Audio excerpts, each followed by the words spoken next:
경제부총리께 묻겠습니다. 네. 윤석열 대통령은 10월 31일 국회 시정연설에서 정부의 재정운영 기조는 건전재정이라고 하셨습니다. 국정 철학과 제일 중요하다는 이념을 구현하는 국가 재정의 목표가 고작 건전재정이란 말입니까? 경제부총리, 경기 침체와 경제 위기 상황 속에서 정부가 국가 재정을 풀어서 고통당하는 서민들과 자영업자 등 중산층을 돌보겠다고 하기는커녕 윤석열 정부 내내 긴축재정과 건전재정만 외쳐대더니 박정희 군사 독재 정권 시대에 건전가요가 생각납니다. 일제 식민지 지배 정책의 산물이 건전가요. 박정희 전두환 군사 독재자들이 문화가 뭔지도 모르면서 대중문화, 청년문화를 억누르던 건전가요처럼 들리는 건전재정 말입니다. 도대체 누구를 위한 건전재정이란 말입니까? 경제가 어려울 때 국가재정을 풀어서 경기를 부양하는 것이 재정과 예산의 역할인데 국민 기망 같은 건전재정이 어떻게 침몰하는 대한민국의 민생을 살릴 수 있단 말입니까? 윤석열 대통령은 엊그제 민생 타운홀 미팅에서 재정을 늘리면 물가 때문에 시민들이 죽는다고 하셨습니다. 집권 1년 6개월 내내 야당과 노동자, 시민사회 탄압을 일삼고 경제 외교 정책 실패로 고물가, 고금리로 벼랑 끝에서 시민들이 죽어가고 있는데 긴축, 건전 재정으로 더 죽으라는 겁니까? 국민을 살리려고 애통해하면서 국가 예산 재정 곳간을 열어야 시민들이 덜 죽지 않겠습니까? 무엇보다도 온갖 편법과 불법을 동원해서 국가 부채가 급격하게 늘어나고 관리재정 수지 적자 폭이 점점 커지고 있는데 무슨 건전재정 타령입니까? 윤석열 대통령이 족보도 논리도 없는 기득권을 위한 자유, 독재를 위한 자유를 부르짖는 사이에 국가 재정을 마음대로 주물럭거리려고 하는 모피아들이 대통령 머릿속에 건전 재정을 주입하고 있는 거 아닙니까? 지금은 무엇보다도 재정의 역할을 제대로 해야 됩니다. 경기 부양, 경제 성장의 기능이 재정의 역할 중에 큰 하나입니다. 축입니다. 국가 재정으로 국민의 고통을 덜어줘야 할 때입니다. 건전 재정이 어디에 필요합니까? 굶어 죽게 생겼는데 부자들 세금 깎아주고 재정은 모두 다 아끼자는 겁니까? 부총리, 윤석열 대통령에게 분명하게 전하세요. 경제와 재정의 기본도 모르면서 국민들을 돌봐야 하는 정치를 도대체 왜 하고 있는지 묻고 싶습니다. 대통령이 서민들의 고단하고 힘든 삶을 알기나 합니까? 민생 파탄의 주범이 바로 윤석열 정권입니다. 우리 경제는 대외 금융, 재정의 3중 악순환에서 빠져나올 길이 없는 지경에 이르렀습니다. 대외적으로는 미국의 금리 인상과 국채 폭락, 재정 악화라는 대외 악순환. 대내적으로는 국가 재정이 감당해야 할 시장 유동성 공급과 부동산 시장 부양을 국민들의 가계 대출로 전가시키는 금융 악순환. 그리고 부자 감세로 쪼들리며 대기업 부도를 막는 데 소모되는 재정 악순환이 그것입니다. 이 3중 악순환으로 우리나라 경제 성장률은 계속 하락하고 국가부채, 가계부채, 기업부채의 규모 속도는 역사상 유례가 없을 정도로 최고치를 연속적으로 갱신하는데 정부는 재정 건전성만을 내세우면서 국가 채무 급증을 속이기 위해서 공기업과 국책은행의 빚까지 전가시키고 있습니다. 가계와 기업의 경제 주체들은 빚더미에 허덕이며 언제 파산할지 모르는데 정부는 온갖 공공요금 다 올려서 서민들에게 전가시키고 공기업, 국책은행 동원해서 온갖 편법으로 하루살이처럼 돌려막기 재정으로 연명을 하고 있습니다. 너무나 잘하실 거라고 생각합니다. 윤석열 정권 1년 반도 지나지 않아서 전 세계가 부러워하던 튼튼했던 우리나라 경제가 총체적 국가 부도 상태로 몰리고 있는 겁니다. 문재인 정권 말인 2021년, 윤석열 정권 2022년 비교하면 단 1년 사이에 경제 규모는 12에서 13위로 처졌고 국가 경쟁력은 13위에서 28위로 처졌고 무역 수지는 18위에서 세계 꼴찌 수준인 200위로 전락했습니다. 지금 대한민국에서는 역사를 퇴행시키는 정권이 어떻게 국가 경제를 한순간에 무너뜨리는지를 보여주는 참극이 펼쳐지고 있습니다. 경제부총리께서도 그 중심에 있습니다. 반성과 사죄를 하셔야 될 것입니다. 부총리, 윤석열 정부와 기재부의 예산 운영을 보면 엉망진창에다가 무능함까지 여실하게 드러나고 있습니다. 수십조 세수 펑크 났다고 세출 예산 규모를 대폭적으로 축소시켜버렸고 지방에 줄 돈도 안 주고 있어서 지방 재정까지 파탄 지경입니다. 인정하실 겁니다. 내년 예산은 더 엉망진창입니다. 심각합니다.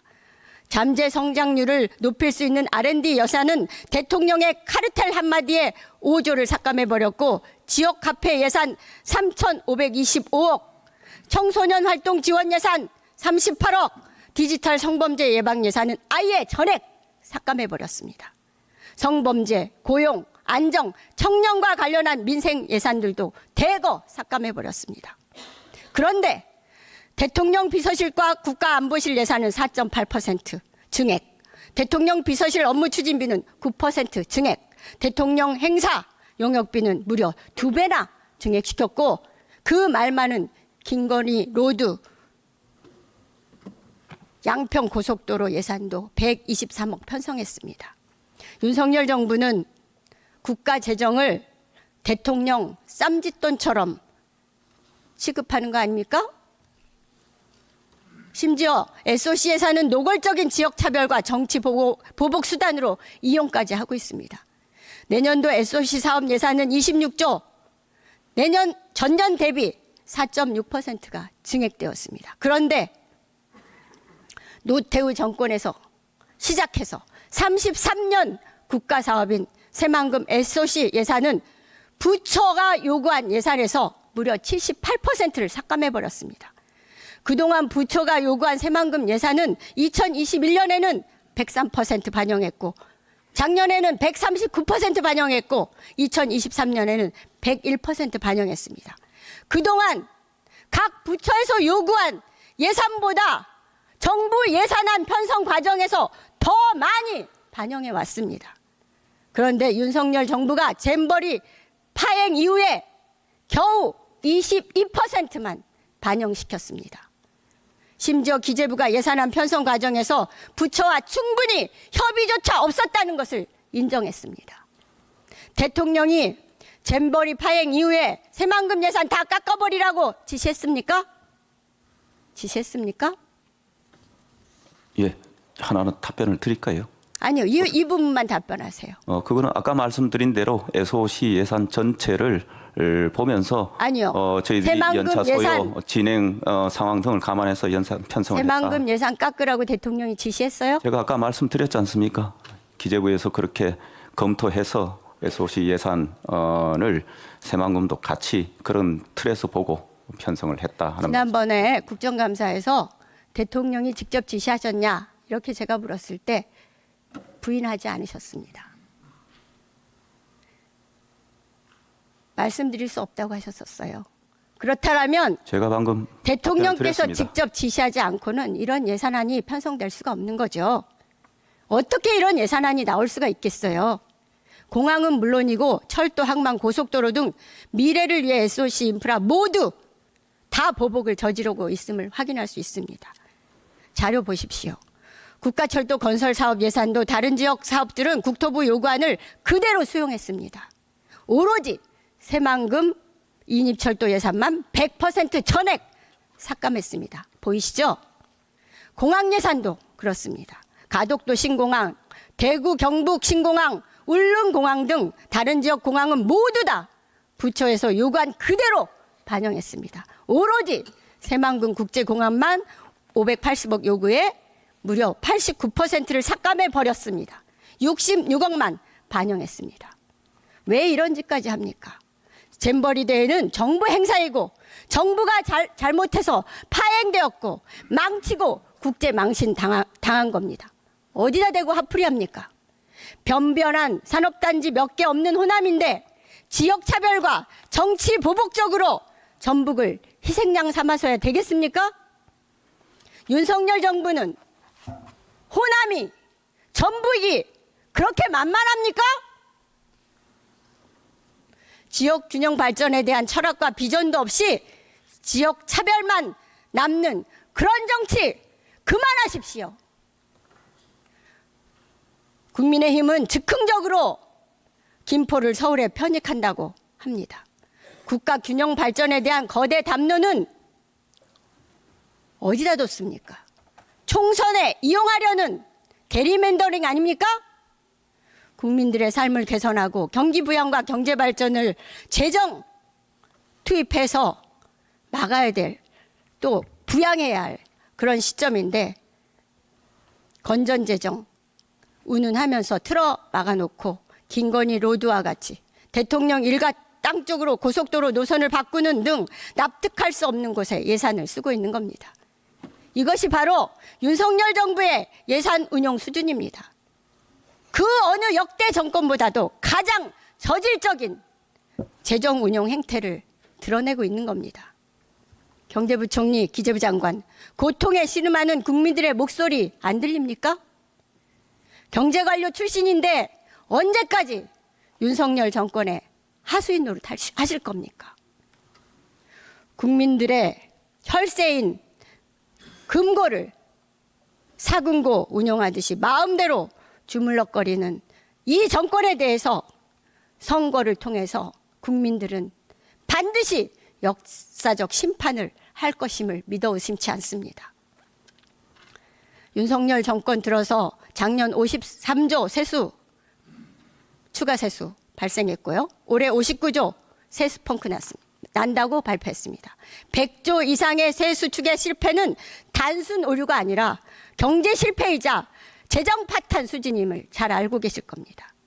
세수 진도율 격차가 매달 1% 정도 늘었는데 8월에는 13.5%까지 벌어진 거 잘 아실 겁니다. 이대로라면 연말에 세수 결선 59조가 아니라 73조도 가능하다는 분석이 있습니다. 59조 세수 펑크 거기에서 그친다는 보장이 있습니까? 만약에 또 틀리면 비난에 그치지 않을 겁니다. 국민의 이름으로 고발하겠습니다. 답변해 보세요. 어디부터 답변 드릴까요? 지금 세수 펑크에 대해서 자신 있어요? 예. 59조? 우선 세수는 59조로 막을 자신은 있어요? 지금 100조 이상 지금 세수 오차 발생시켰는데. 간단한 건 말씀드릴게요. 네. 방금도 언급하셨지만은 지난해 53조, 금년에 59조, 작년에는 저기 추가 더 들어왔고 이번에는 좀 부족할 것으로 전망된다. 그런 전망에 관해서 말씀하셨지 않습니까? 윤석열 정부 들어와서 저희들이 직접 세수 전망을 지난해 새로 한 겁니다. 해서 한 50조 넘게 이상 발생할 들어온다. 가능성은 없나요? 그렇게 예상을 했고 그것을 가지고 작년에 2차 추경을 한 겁니다. 그리고 결산을 해보니까 지난해에는 정말 신기에 가깝게 정확하게 맞췄습니다. 1조도 거의 오차가 안 날 정도로 맞췄습니다. 그런데 이번에는 말씀하신 대로 규모가 상당 규모의 오차가 발생했습니다. 그 원인은 아까 제가 잠깐 말씀드렸습니다. 그래서 큰 틀에서 보면은 제가 세수 전망과 관련해서는 좀 쉽게 말씀드리면 1승 1패한 겁니다. 그래서 이 부분을 더 잘해야 되겠다. 탁구 쳐요? 무슨 이 부분을 더 잘해야 되겠다. 국가재정을 제가 놓고 기재위에서도 말씀드렸습니다. 그래서 더 잘해야 스포츠 되니까 합니까? 1승 1패가 개선을 뭡니까 해야 되겠다. 도대체? 한 번은 제대로 맞췄고 한 번은 상당 규모의 오차가 났다. 이 말씀을 드리는 겁니다. 그래서 이걸 개선하기 추가 위해서 세수가 국제기구 전문가들의 자문까지 이제 받아가면서 추가로 하겠다. 그리고 국회 예정처와 협업을 강화하겠다. 이 말씀을 드렸고 사실은 이번 금년의 세수 전망치는 정부가 제시를 했고 또 2개월 뒤에 국회 예정처에서 한 전망하고 사실은 같은 전망을 금년에 낸 겁니다. 그거 가지고 운영을 했고 국회에서 의결을 했고 지금 하다 보니까 경제 상황이 많이 바뀌어서 저희들이 정확하게 추계를 못한 그 아쉬움은 여전히 있다. 그래서 더 정확하게 또 하는 방식 등등을 전부 리뷰하면서 개선 방식을 또 모색하겠다. 이 말씀은 제가 수차례 드린 바 있습니다. 근데 초과 세수가 발생하는 거하고 펑크가 나는 건 어마어마한 차이가 있는 거예요. 예, 근데 전망에 관한 그동안의 문제니까 기재부가 세수 오차를 너무나 엉터리로 했기 때문에 그거에 간극을 메꾼 거죠. 작년에는 초과 세수가 발생할 게 빤한 상황에서. 근데 무슨 1승 1패 운운합니까? 역대급 그 세수 펑크에 한국은행에서 단기 차입금 113조를 끌어들여서 쓰고 있고요. 재정증권도 40조 31회나 발행하고 있어요. 완전 돌려막기 하는 거죠. 이자로 국민혈세 3,100억이 나갔어요. 더욱이 지금 고환율 속에서 상환 기일도 도래하지 않았는데 환율 방어용으로 만들어놓은 외국항 평형기금 43조 회전용으로 끌어다 쓰겠다고 계획을 발표했잖아요. 올해 20조, 내년에 43조. 환율 더 올라가면 어떻게 방어할 겁니까? 이렇게 적금해 놓은 돈까지 다 끌어다 쓰고 정작 근데 외평기금은 자금이 부족해가지고 내년에 채권 발행한답니다. 외평채 발행한대요. 18조. 지금 승인 올려놨잖아요. 이게 뭡니까? 회전문에 넣어가지고 끊임없이 돌려막는 편법, 꼼수. 교활한 방식의 분식회계까지 밥 먹듯이 하고 있는 거죠. 탈탈 떨어 쓰고 있는데도 부족한 거예요, 지금. 국가재정 잘못 운영해가지고 부자 감세 대폭적으로 해줘서 대통령도 이 사실 아세요? 정기적으로 보고하십니까? 저희한테 답변 시간을 언제 주시렵니까? 아니요. 저 마지막에 드리려고 하고요. 그러면 시간이 너무 초과될 아니, 대통령한테 이러한 객관적인 그 분석해서 보고하고 저희들이 계십니까? 수시로 통계를 가지고 또 많은 전문적인 판단을 기출해서 대통령께 보고 드리고 정책을 수립하고 그렇게 진행하고 네, 있습니다. 알겠습니다. 예. 건전재정 부르짖고 있지만 정부 부채 급속하게 늘어나고 있는 거 아실 겁니다. 중앙정부 채무가 2022년도에 47.8% GDP 대비 1,033조 원이었는데 2023년 상반기에 1,083조입니다. 윤 정부에서 아주 급속하게 국가 부채 채무 다 늘어나고 있어요. 팬데믹 때보다도 금융위기 때보다도 재정 적자가 더 커지고 있습니다. 관리재정 수지 작년 말에 마이너스 5.4% 117조 발생했습니다. 올해 상반기에만 83조 적자 났어요. 그거 기재부 보고에 의한 겁니다. 윤 정부가 스스로 국가 채무 GDP 대비 60%로 막고 관리재정 수지 마이너스 3%를 넘지 않겠다고 재정준칙 만들겠다라고 하고 있는데 이미 작년에 결산기준 관리재정 수지 마이너스 5.4%예요. 정부나 제대로 건전재정 유지하세요. 무슨 법으로 이거를 만들어요? 이미 다 어그러져서 지키지도 못하고 있는데. 그리고요, 지금 국가 채무를 안 늘리는 것처럼 속이기 위해서 공공기관 부채 늘리고 있습니다. 거기다 전가시키고 있는 거죠. 80몇 조씩. 국책은행 부채도 80몇 조 늘었어요. 그런 거는 D1, D2, D3 국가 부채에 다 들어가 있는 건데 국가 채무, 정부 일반 정부 부채만 가지고 건전재정 운운하고 계신 거죠. 완전히 혹세무민입니다. 내년에 근데 더 심각해질 겁니다. 아실 겁니다. 정부가 법인세 부자 감세 해준 거 내년부터 이제 세금 세수 효과로 집행이 되게 되는데 어떻게 하실 겁니까? 내년에 올해보다 훨씬 더 법인세 덜 들어올 겁니다. 어떻게 할 거예요? 지금 유가도 요동치고 전쟁 나서 난리잖아요. 세계 금융시장이 발작을 일으킵니다. 대규모 국제 경제 위기가 이미 닥쳐왔습니다. 당장 수출과 물가가 비상이고 최강 경기는 급격하게 얼어붙고 있고 경제 성장률도 계속 5번이나 낮추고 있는데 1.4% 달성 못할 거라는 게 일반적 관측입니다. 아실 겁니다. 근데 윤석열 대통령은 시정연설에서 성장세가 증가하고 내수 회복이 된다고 근거 없는 그런 주장을 하고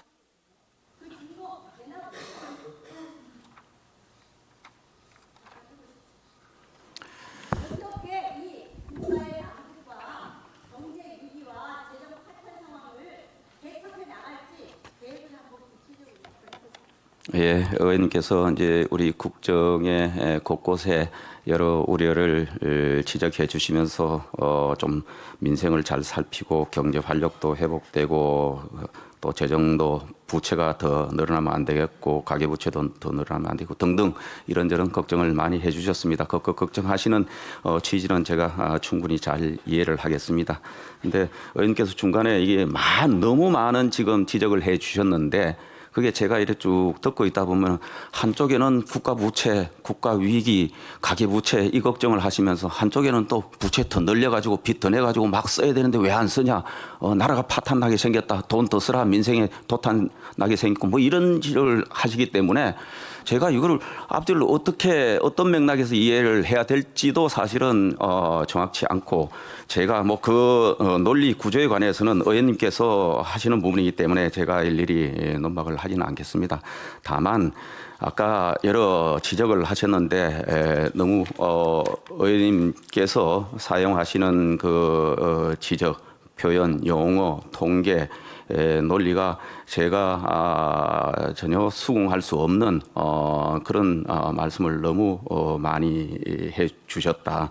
제가 지금 답변을 하려면 한 30분은 해야 될 것 같은데 아마 그 시간은 허용되지 않을 것 같고 아까 제가 늘 말씀드립니다마는 국가 부채 늘었다, 가계 부채 늘었다 이러면 안 된다. 이 도탄에 빠진다 이런 걱정을 하시지 않습니까? 사실은 이런 걱정을 몇 년 전에 왜 안 해주셨을까? 사실은 국가 부채가 저희들이 통계로 늘 말씀드리지만은 가계 부채는 지난 정부 5년 동안 500조가 늘었습니다. 국가 부채는 400조가 늘었습니다. 그러니까 금리 그러니까요. 제 말씀 들어보십시오. 금리 1% 시대 때는 국가 부채를 그렇게 몸통을 늘려놓고 그 다음에 금리가 전 세계적으로 고금리 되니까 거기에 대한 지금 부담을 지고 저희들이 그 속에서 어떻게든지 시장 안정시키고 민생 부담 좀 줄여가면서 경제를 운영해 볼까 이렇게 하고 있는 겁니다. 정리하세요. 예, 제가 이 말씀을 너무 한꺼번에 많이 주셨기 때문에 회의 말미에 시간 드릴게요. 예, 수긍할 수 없는 내용들을 많이 주셔서 제가 한마디로 대체적으로 걱정하시는 포인트는 알겠는데 안에 개별 팩트에 가서는 대부분 다 수용할 수 없는 말씀을 주셨다 하는 말씀으로 제가 끝내겠습니다.